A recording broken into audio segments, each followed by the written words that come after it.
पवन सिंह से जुड़ाई रहे कौन? ये बारे में का कहम रुआ?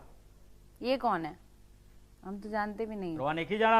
हेलो दोस्तों, नमस्कार। भोजपुरी रॉकेट में आपका स्वागत है। हम बात करने वाले हैं अक्षरा सिंह के बारे में। आप लोग देख ही लिए होंगे स्क्रीन पर किस तरह बोल रही है। कौन है पवन सिंह? वाह, क्या बात है अक्षरा सिंह। हमारी जवानी केहू आंडू पांडू खातिर नइखे बनल, ई सिर्फ पवन सिंह पे लुटी।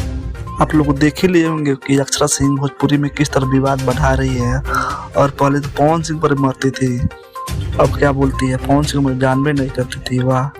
अगर मेरे चैनल को सब्सक्राइब नहीं किए तो कर लीजिए, ताकि भोजपुरी खबर सबसे पहले आप लोगों को मिल जाए। और हमारे चैनल को सब्सक्राइब करके जुड़ जाइए हमारे चैनल से। जहाँ तक कर रहे हैं, उसका नाम सुनते ही दिन खराब हो जाता है, तो काहे खातिर हम अपन दिन खराब करब और रहुआ लोग के भी दिन खराब। भाई पवन सिंह का नाम लेकर इनका दिन खराब हो जा रहा है। आप लोग का भी दिन खराब होता है क्या भाई? आप लोग नीचे कमेंट बॉक्स में बताइए। आप लोग बताइए भोजपुरी में कंट्रोवर्सी चल रही है, अच्छा है या गलत है?